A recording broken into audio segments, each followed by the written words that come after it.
Alright, this is Deuteronomy 21 in the Prager Rational Bible. Let's begin. Verse 1. If in the land that the Lord your God is assigning you to possess, someone slain is found lying in the open, the identity of the slayer not being known.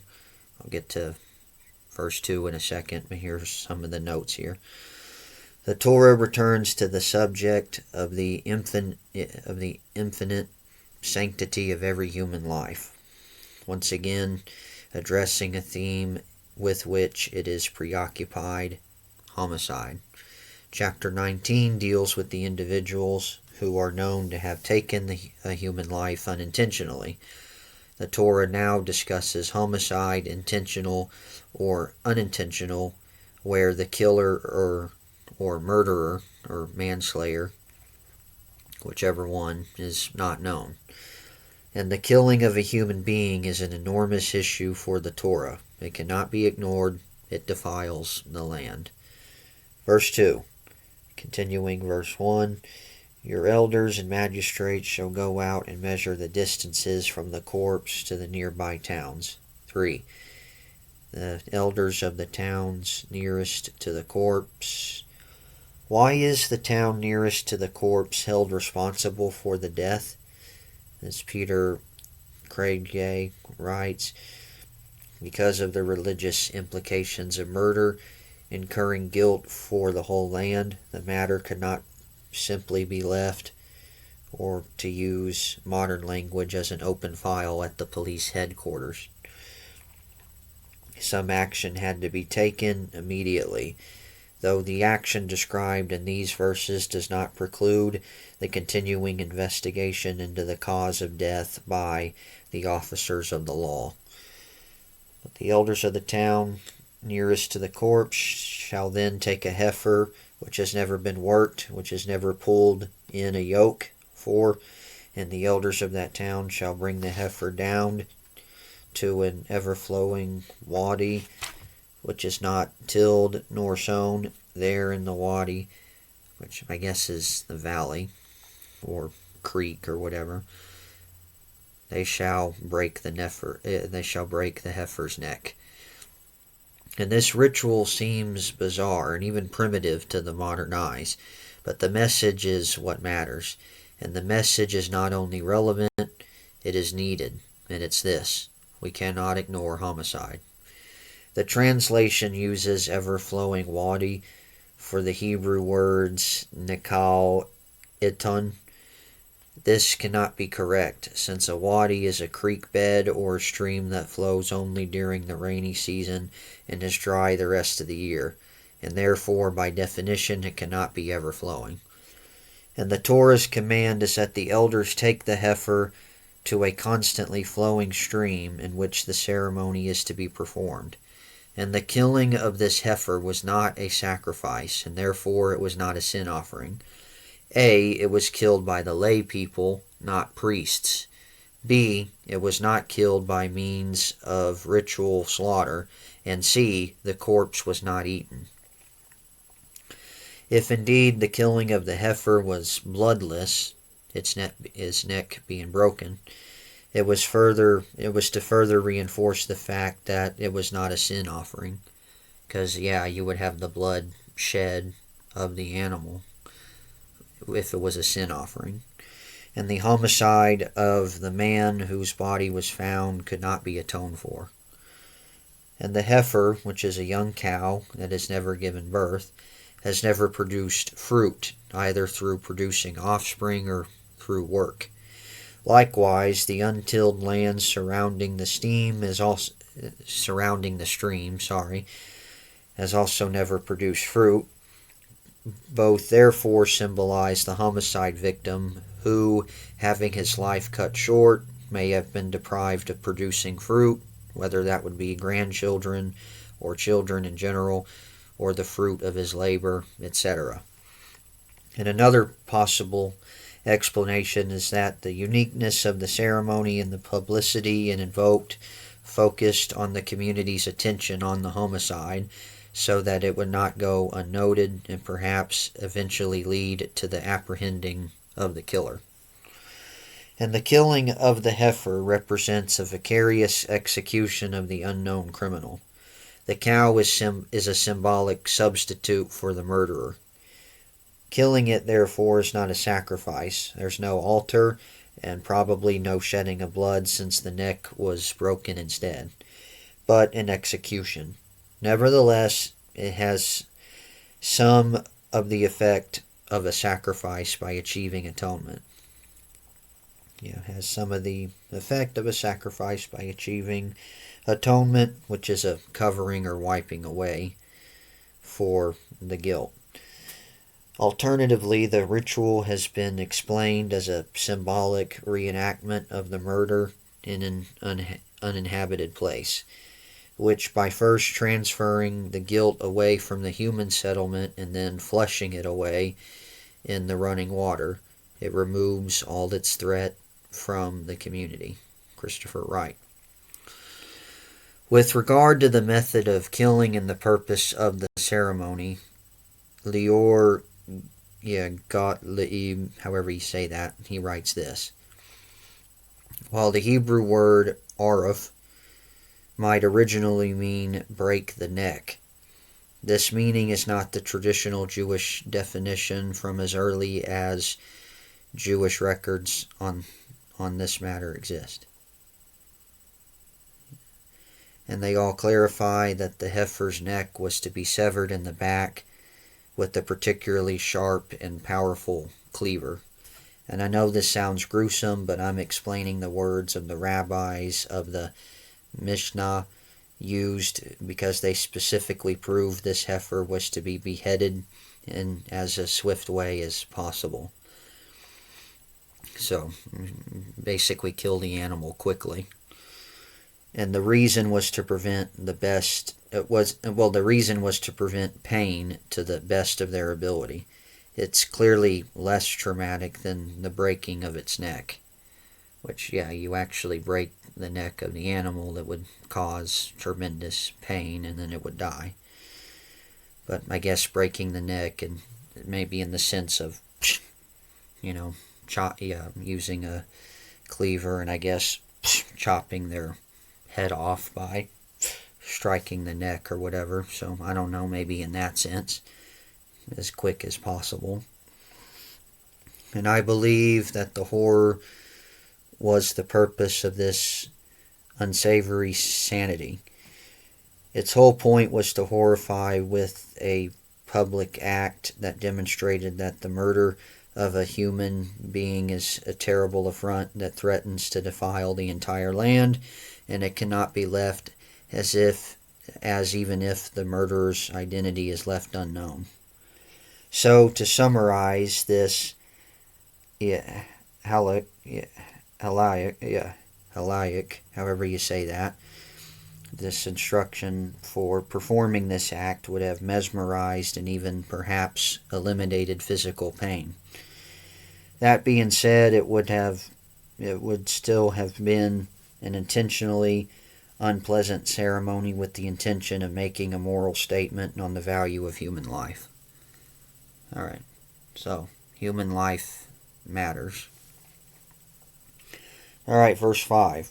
The priests, the sons of Levi, shall come forward, for the Lord your God has chosen them to minister to him and to pronounce a blessing in the name of the Lord, and every lawsuit and case of assault is subject to their ruling. 6. And then all the elders of the town nearest to the corpse shall wash their hands over the heifer whose neck was broken in the wadi. 7. And they shall make this declaration, our hands did not shed this blood, nor did our eyes see it done. 8. Absolve, O Lord, your people Israel, with whom you redeemed, and do not let guilt for the blood of the innocent remain among your people Israel, and they will be absolved of blood guilt. And being officials of the town, they had to seek absolution for that person's untimely death. Would that all leaders feel responsible for every killing in their city? Unatoned blood guilt affects the whole community, and the officials of this city had to make amends on its behalf. McConville. Oh man, if only this could happen today. If mayors and other leaders of cities could take responsibility and solve the murders that go on in the cities, and they could punish the ones that are responsible for them, and to not let them go free, as you have. Okay, moving on. Alright, verse 9. Thus you will remove from your midst the guilt for the blood of the innocent, for you will be doing what is right in the sight of the Lord. So two highly significant recurring themes appear in this verse. In verse 9, it literally says, you shall burn, tiver, not remove, the guilt from your midst. The same word the Torah uses in frequent admonition. You shall burn the evil from your midst. Second, you will do what is right in the eyes of the Lord. This is the essence of the ethical monotheistic system. We must do what is right in God's eyes. When societies attempt to do right without guidance from the Bible and God, moral chaos ensues over time. Yep, and we're seeing it now. Alright. Got an essay here. The earliest known ban on rape in time of war. Verse 10. When you take the field against your enemies, as the Lord your God delivers them into your power, and you take some of them captive, 11, and you see among the captives a beautiful woman, and you desire her, and would take her to wife, 12, you shall bring her into your house, and she shall trim her hair, and pare her nails, 13, and discard her captive's gourd. She shall spend a month's time in your house, lamenting over her father and mother. After that, you may come to her and possess her, and she shall be your wife. Now, the words of this translation, and possess her, are almost unique among the translations. And moreover, they render a particularly humane verse a rather coarse one. The earlier JPS came out in 1917. That translation was more accurate. Thou mayest go in Thou mayest go in unto her and be her husband, and she shall be thy wife. And the King James Version 300 years before that was virtually identical. Thou shalt go in unto her and be her husband, and she shall be thy wife. And throughout history, it has been taken for granted that victorious soldiers would rape conquered women during war. And to provide only modern examples, when the Russians conquered Germany at the end of World War II, it's estimated that Russian soldiers raped approximately 2 million German women, of whom some 240,000 died. And during World War II, Japanese soldiers forced approximately 200,000 Korean, Chinese, and Philippine women into sexual slavery. The infamous comfort woman, they would be raped daily by a line of soldiers waiting their turn. And during the Bangladesh War of Independence in 1971, Pakistani soldiers raped between 200,000 and 400,000 Bengali women. In the adrenaline of war, the normalizing of violence, young men at the peak of their sexual desires, the breakdown of law and moral order, inherently flawed human nature, and the belief that winners can do whatever they want with the conquered, these all led to the massive rape in the time of war, something that the book of Deuteronomy outlawed 3,000 years ago. Now it did in the matter in which the Torah often and counterintuitively eliminated evils by not banning it outright. Had the Torah said, if you see among the captives a beautiful woman and you desire her, you may not have sexual relations with her, little good would have been resulted. It would have been widely disregarded, as it has been throughout the world until the present day. So the Torah, in effect, said to the Israelite soldier, if you desire a captive woman, you may have sexual relations with her only if you marry her and meet other highly restrictive conditions. And the purpose of these conditions was to render the female captive a person, only to be treated with empathy, and moreover, rather than as a sexual object. When men first see a woman they find attractive, she is sexualized, regarded as a sexual object.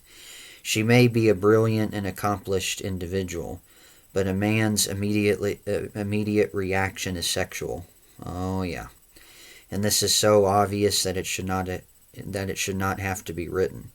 But when so many well-educated people have been taught that male sexualization of women is not a part of male nature, but is culturally induced, naivete about the sexes is widespread. But the Torah is not naive. Of course not. Because God knows our sinful desires. And here are the Torah's conditions and their impact. First, the first condition is one of the most remarkable. The soldier may only take her if he marries her. 2, he cannot marry her until at least 30 days have passed, during which time he may not have sexual relations with her. This provision imposed brakes on what would have otherwise have been an impulsive act. During that period, the Israelite man might reconsider his decision on desiring the woman, because probably desired to have immediate sex with her, probably, but these commandments would put a halt on that desire, and probably that guy would reconsider. 3, she was to be rendered less attractive by shaving, not trimming, as it's translated here, by shaving her hair.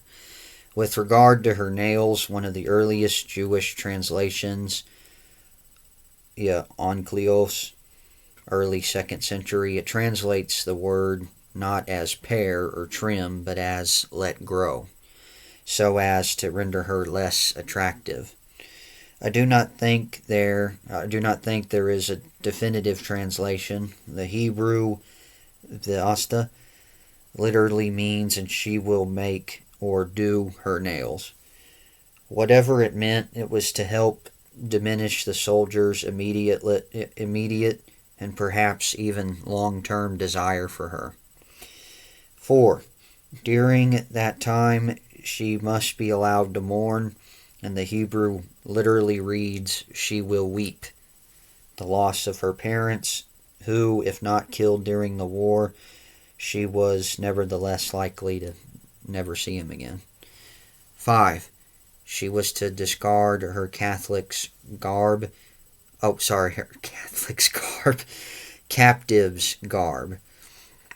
She must dress like an Israelite civilian, not a captive, further humanizing her and elevating her status. So a man would have to have a heart of stone, not to be moved by her weeping, and not to come see her as fully human.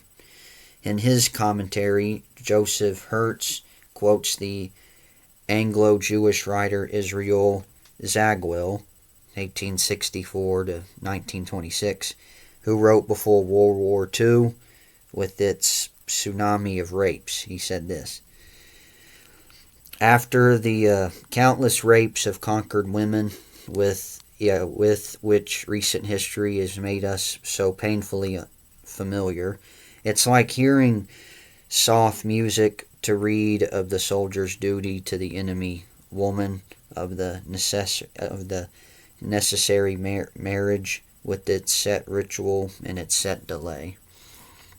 And Christopher Wright is similarly impressed. If we ask whose interests this law serves? The answer is clearly the female captive. If we ask whose power is being restricted, then the answer equally clearly is the victorious soldier. And the law is thus a paradigm case of the Old Testament's concern to defend the weak against the strong, war being one of the most tragic human expressions of that situation. Awesome, awesome. 14. Then, should you no longer want her, you must release her outright. You must not sell her for money, since you had your will of her, you must not enslave her. So, if the Israelite man does not want to remain married to the woman, he must let her go free. You could not keep her as a slave or sell her as a slave or use her sexually. She was a free woman to be treated just as a free Israelite woman would be. And there was nothing like these laws in the ancient world. A few soldiers have behaved this way at any time. And this law, the long legacy of this law is evident today. See the reestablishment of the modern state of Israel. Rape of enemy women by Israeli soldiers has been almost non-existent. It is highly likely that these verses in the Torah generally, consciously or not, have been largely responsible for that fact. Probably so. Alright, you may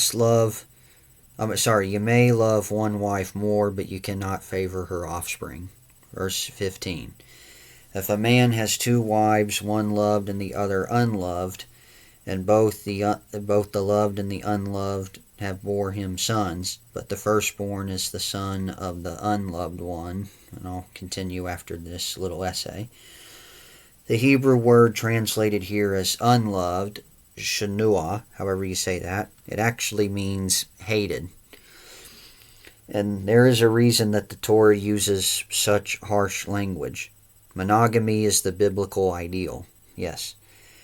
As God says after creating the first human beings, hence a man leaves his father and mother and clings to his wife, no, not his wives, so that they may become one flesh. Genesis 2:24.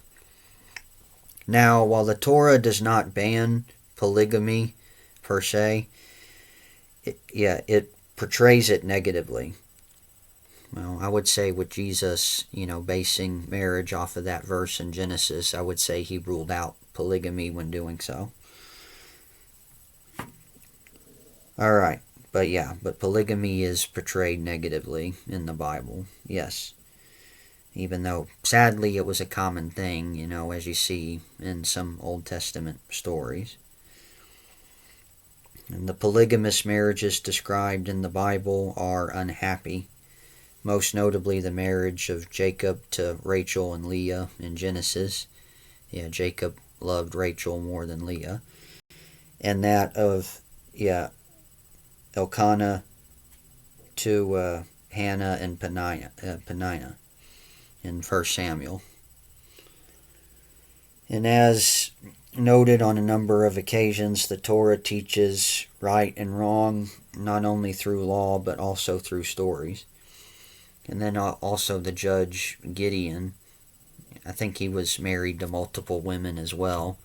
And he also had sex with the concubine, and he had the son Abimelech, who would turn out to be a very, very wicked king, as you can read about in Judges 9. He kills his siblings, and he also kills people in his own town. But God brings judgment upon him. But I guess there you have an example of consequences of polygamy there too. Alright, but 3,000, and also of course, polygamy is the big thing that caused Solomon to turn away from God and worship idols when he was married to many women who were idolatrous, and they caused him to turn his heart away from the Lord. So there's another example of the consequences of polygamy. But 3,000 years ago, polygamy was the norm in all societies. There is every reason to believe that an outright ban at the time would have been ignored, and it was a principle of the Talmudic jurisprudence, however you say that one does not legislate a prohibition that would be widely violated. And turning one's country into a nation of lawbreakers is bad for a society, as the United States learned when it passed an amendment banning the sale of alcohol, or prohibition, and then it witnessed widespread non-compliance along with the major increase in crime. Yeah, I think it was the 18th Amendment that banned the sale and purchase of alcohol, so that was prohibition, I think, during the early 20th century. But then the 21st Amendment was passed, and it repealed that 18th Amendment. Yeah, well, it probably had good intentions of trying to stop alcoholism, but sadly, you can't really ban sinful behavior outright, because people are still going to do it. But I mean, you can try your best to limit it, but you're not going to be able to ban it outright. If only we could, but it's just not going to happen, because people are still going to do it. Yeah, if only we could ban abortion completely, but yeah, sadly it's not going to happen. If only it could. Alright, but moreover, a number of biblical scholars have suggested that this section concerning polygamy immediately follows a section about war, because war left an excess of widowed and unmarried women. Given that marriage was almost the only way a woman could rise out of poverty, and the only way she could have a child and a family, one would have to have a cold heart to judge the Torah negatively for not banning polygamy at that time.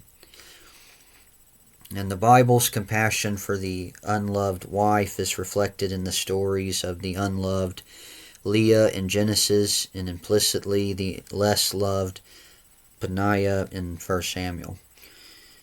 And the disapproval of polygamy implicit in the biblical narrative influenced later Jewish practice. Of the more than 1,000 rabbis mentioned in the Talmud, we know of one, Tarfon, who had a polygamous marriage, and in that case it was solely to help feed impoverished women. And during a famine, Rabbi Tarfon, who was a Levite priest, or Cohen, married a number of women so that he could provide them with food from the portions permitted only to the priests and their families. And Jewish law ultimately banned polygamy among European Jews in the 10th century, a ban adopted by nearly all Jews outside of Yemen within a few centuries. And of course, Yemen is one of the countries in the Middle East. Alright, love versus what is right. Alright, verse 16. When he wills his property to his sons, he must not treat as firstborn the son of the loved one, and disregard the son of the unloved one who is older. 17. Instead, he must accept the firstborn, the son of the unloved one, and allot to him a double portion of all he possesses. Since he is the first fruit of his vigor, the birthright is his due. According to ancient inheritance laws, a firstborn son was to receive double the portion of his brothers. Since laws apply regardless of feelings, this meant that even when a man would have preferred to favor the child of the wife he loved, he was not permitted to do so, since in this case, the child of the loved woman was not the firstborn. This law conveys the fundamental moral principle that feelings cannot determine right and wrong. In this instance, the purpose of the law was to protect the child in the honor of the unloved wife. If the Torah was concerned about the rights of the firstborn, only about the rights of the firstborn, it would not bother to mention the existence of two wives. Yep. Facts don't care about your feelings. So, do what's right, regardless of how you feel. And whatever the truth is, it doesn't matter how you feel. Alright. The so what principle. Yeah, this is something that Prager says quite a bit. I've heard him say it, and I like the way he says it. So what? Alright, what we have here is an example of one of the most important moral ideas of the Torah and also in later Judaism. It is what I would call the so what principle. The Torah's response is, so what? To a man who loves one wife more than the other and wants to give her firstborn son and give the firstborn's double inheritance when the firstborn son is his son with the wife that he does not love. The Torah doesn't care about how one feels nearly as much as about one does. Nearly as much as about one does. Sorry. I learned this early in my life, and it has profoundly influenced my thinking ever since.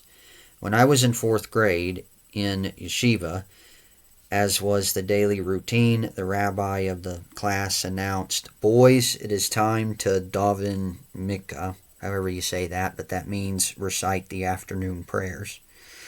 I walked over to the rabbi and respectfully said, "Rabbi, I'm not in the mood to daven mincha." I vividly recall his expression. It was clear to me that although he understood the words, it was evident that he had never heard those words in the same sentence. He looked up to the ceiling and he stroked his beard and he thought for a moment and he said this, "Dennis Prager is not in the mood to daven mincha. So what?" It was a transformative moment. I got the message. Compared to what I had to do, how I felt was unimportant. Yep, what you do matters. It doesn't matter how you feel. Yeah, and that's pretty much, we have the opposite of that today. Really, what matters today is how you feel. And everybody needs to accept how you feel, because how you feel is your truth, even though it is not the truth. So, yeah, not good. Yeah, what you do is more important. And then Matt Walsh, who made that What is a Woman documentary on the Daily Wire, he actually has a video on PragerU called Self-Esteem is Self-Defeating. And in that video, he actually says this, in a lesser, more sane time, it didn't matter how you felt about yourself. It mattered what you did. Funny, that's what my parents taught me. I remember once as a kid, feeling bad about doing my math homework. I didn't want to do it because math made me feel so bad. But then my dad told me this, well, maybe if you studied a little more, then maybe math wouldn't make you feel so bad. But in the meantime, he said, it doesn't matter how you feel. Do your homework.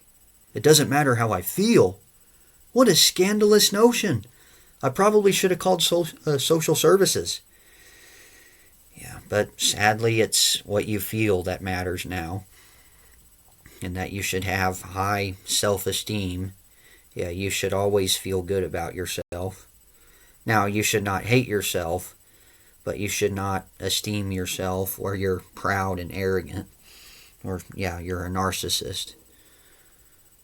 Sure, insecurity and self-doubt could be defeating, but there's a chance that they might drive you to be better, because you can only improve if you first acknowledge what you're not good at, and that might take a toll on your self-esteem. So many people avoid it. And I'm not saying that you should hate yourself, and I'm not saying that you should have no self-esteem. I'm just saying have no self-esteem. As in, stop thinking about it, period. Do good things with your life, and you'll have all the esteem you'll ever need. Well, really have Christ esteem. Focus on Christ. Yeah, esteem somebody, esteem Christ. Yeah, I know that's not easy, but, Paul says, if I'm going to boast, let me boast in the Lord. Yep, but that's from Matt Walsh from Prager University. So you should check that video out, why self-esteem is self-defeating. But the point is, it doesn't matter how you feel about yourself. Yeah, what you do actually matters. So, yeah, what you do matters, period. And regardless of how you feel, so what? You're told to do something, you better do it regardless of how you feel. So what? So what? Alright, the wayward son and the centrality of parental authority. Verse 18. If a man has a wayward and defiant son who does not heed his father or mother and does not obey them, even after they discipline him. Alright, I'll continue in a second after this little essay. Whereas the previous law protects a son from an unfair father, this law protects parents from an unruly son. Together they illustrate the balance of rights and responsibilities that exist in a family, and even more so in a wider society. Christopher Wright. Civilization cannot be sustained when the parents lose authority over their children. From the perspective of the Torah and the Ten Commandments specifically, parental authority is the vehicle to God's authority.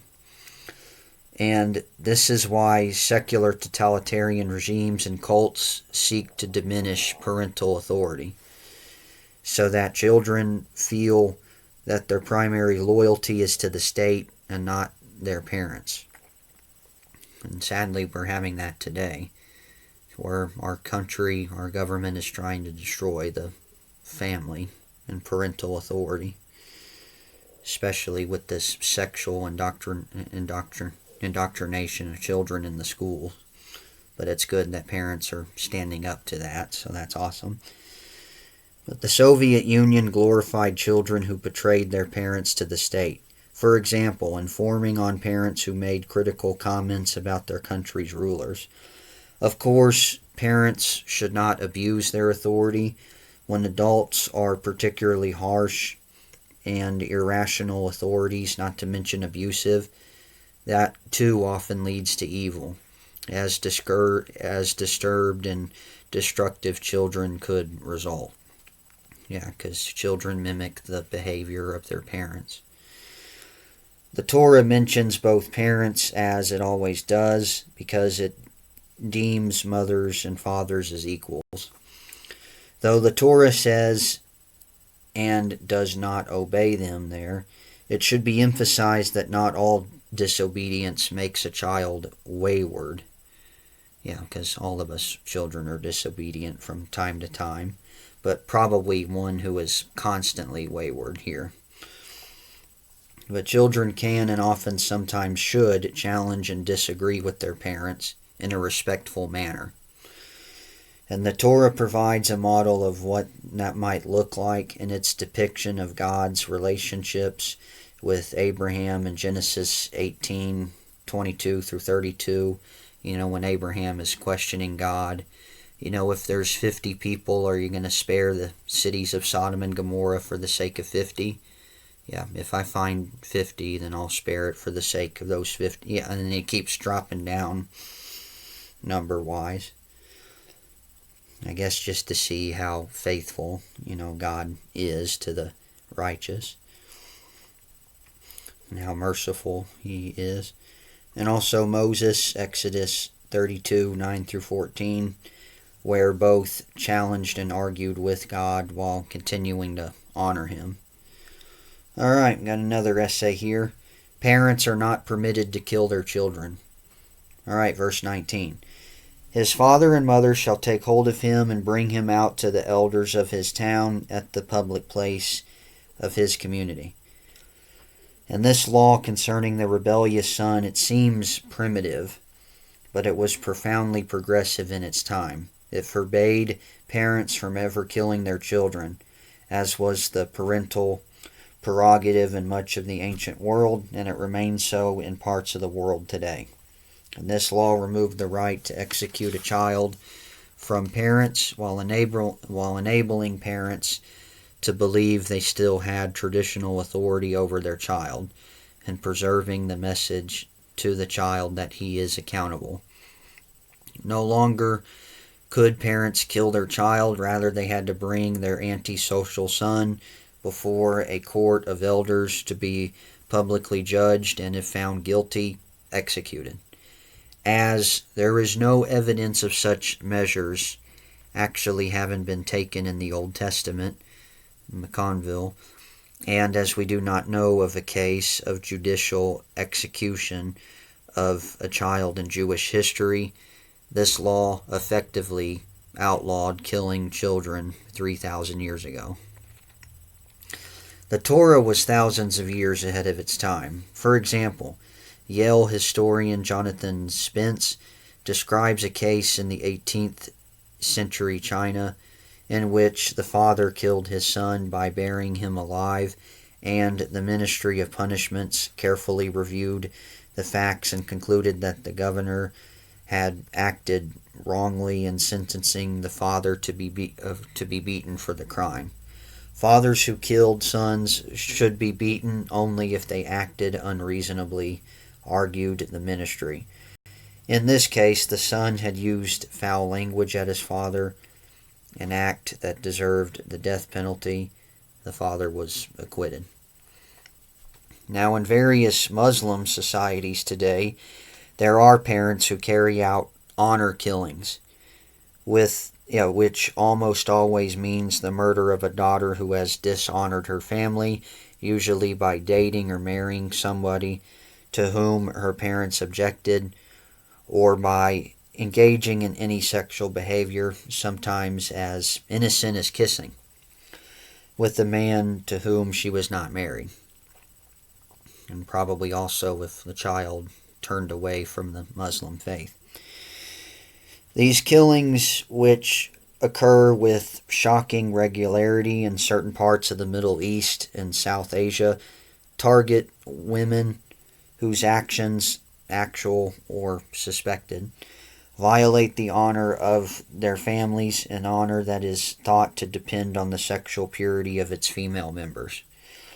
And these honor killings are not sanctioned by the Quran, and many Muslim countries outlaw them. But they are nevertheless popular and are rarely punished. In 2013, the BBC reported a significant proportion of teenagers in Jordan think that honor killing is morally right. A study by researchers in the UK suggests 1/3 of those interviewed for the study said murder was a justified punishment for women and girls if they shamed their families. And the researchers from the Cambridge University's Institute of Criminology interviewed more than 850 students. It's impossible to know anything near the precise number, but almost all authorities assume a minimum of 5,000 women a year, and perhaps many more, are killed in honor killings. In some Muslim countries, the murder of young women at the hands of parents and other family members is one of the most common causes of death among teenage girls. All of this is noted only to emphasize that many of the Torah's moral laws and values were revolutionary. Unfortunately, however, most moderners think we can retain biblical values without the Bible and even without God. They are wrong. Verse 20. They shall say to the elders of his town, "This son of ours is disloyal and defiant. He does not heed us. He's a glutton and a drunkard." Elders of the town was always interpreted as a court. Maimonides said it involved 23 judges. The Talmud legislated that both parents had to voice the same accusation in order for the son to be executed. That both parents had to agree deprived the father of the unilateral authority to prosecute his son. All right, verse 21. Thereupon the men of his town shall stone him to death. Thus you will sweep out evil from your midst, and all Israel will hear and be afraid. And I would offer two possible reasons for all the men of his town. The Hebrew says all, participating in the stoning of the wayward son. First, this is the Torah's way of making execution of a bad son improbable, if not impossible. It is difficult to imagine all the men of his town agreeing to kill a boy. Second, the participation of all the men of the town implies that the son's offense was not only within his family, but it also had an impact on the wider community. When parental authority breaks down, society suffers. Oh, yeah, and we definitely have that today. Whether it's in the black community or any other community where parental authority breaks down, yeah, that community and then ultimately society at large suffers. That's correct. Putting the bodies of those executed on display. Verse 22. If a man is guilty of a capital offense and is put to death, and you impale him on a stake, 23, you must not let his corpse remain on the stake overnight, but must bury him on the same day. In the ancient world, it was a universal practice to display the bodies and or skulls of executed and conquered people in public. Even in modern times, dead bodies have been used in public displays. When the Italian fascist dictator Benito Mussolini was disposed during World War II, his corpse was hanged upside down and paraded around Rome. In his book, Humanity, A Moral History of the 20th Century, Professor Jonathan Glover cites instances of Asian countries occupied by Japan during World War II, in which people who heroically resisted the Japanese occupation were beheaded or cut in half from top to bottom and put on display to frighten others. But the Torah is not telling Israelites to put the bodies of the executed on display. The purpose of this law is to place strict limits on the practice. This is why the verse says, if you impale him on a stake, not you shall impale him on a stake. If you do that, you must do it for a brief period of time, the hours between his execution and sunset. And this verse is another example of the Torah's limiting a primitive practice. Yet no one suspects many people who read it. Many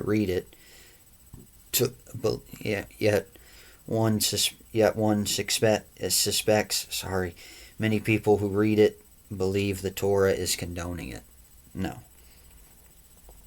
Putting the bodies on those executed on display is an affront to God. Yet for an impaled body is an affront to God. You shall not defile the land that the Lord your God is giving you to possess. Here is the reason the Torah objected to the widespread practice of prolonged displays of the executed. Executed. Hanging a dead body, even that of an executed murderer, violates the Torah's principle that a human being is created in God's image. The human body, alive or dead, had intrinsic holiness. It is therefore an affront to God to display a dead body. In keeping with the principle of treating dead bodies with respect, an Israeli organization, Zaka, comprised of some of Israel's most religiously observant ultra-Orthodox Jews, collects scattered limbs and other body parts following terrorist attacks, road accidents, and other disasters, because even parts of a human body carry a certain sanctity. And it should be noted that Zaka also collects the body parts of terrorists for the return to their families. That's interesting. Wow. And that's probably why, Jesus was taken down from the cross, pretty quickly. He wasn't left, his dead body wasn't left to be displayed. Yeah, well, it was the Sabbath, so they had to take it down right before the Sabbath. And of course, cursed is anyone who hangs on the tree, which, again, we all deserved. But Jesus died in our place so we could be saved. And that's the great message of Easter, and I'll end on that note. And Lord willing, we'll get to Deuteronomy 22 next time. And God bless you. Have a very good Easter. All right, see ya.